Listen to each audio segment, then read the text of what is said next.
அடுத்ததாக பார்க்கக்கூடிய ராசி கடகராசிக்காரர்கள்.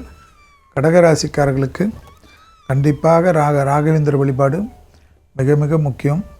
காது மூக்கு தொண்டை சைனஸ் வெர்டிகோ போன்ற விஷயத்தில் கவனமாக இருப்பதும், இடமாற்றம், தொழில் மாற்றம், உத்தியோக மாற்றம், வியாபார மாற்றம் என்ற அற்புதங்கள் ஏற்படுத்துவதும், பிள்ளைகள் விஷயத்தில் பூத கண்ணாடி ஆராய்ச்சி கூடவே கூடாது என்பதும், பிள்ளைகளுக்கும் துணை அல்லது துணைவியாருக்கும் நினைத்த காரியங்கள் எல்லாம் ஜெயம் ஏற்படுவது ஆனந்தத்தையும் பேரானந்தத்தையும் ஏற்படுத்தி கொடுக்கும்.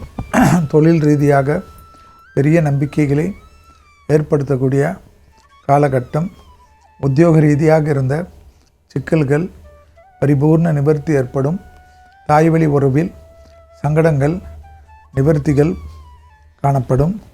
தனிப்பட்ட செல்வாக்குகள் கூடக்கூடிய காலகட்டமாக காணப்படுவதை கண்கூடாக பார்க்கக்கூடிய அமைப்பு. உத்தியோகத்தில் எதிர்பார்க்காத நல்ல விஷயங்கள் எல்லாம் ஏற்படக்கூடிய காலகட்டம். சுபகாரியத்தில் கடகம் இருக்கக்கூடிய வீட்டில் நிறைய நல்லது நடப்பதற்கு அனுகூலமான காலகட்டம் என்பதை ஞாபகத்தில் வைத்து கொள்ளுங்கள். குடும்பத்தில் புது வரவுகள், அனுகூலங்கள், ஆசீர்வாதங்கள், மகான்கள் வழிபாடு, தெய்வத்தின் கிருபையெல்லாம் ஏற்படும். தனிப்பட்ட ஏற்றத்தாழ்வுகள் தொடர்ச்சியாக காணப்படக்கூடிய காலகட்டம்.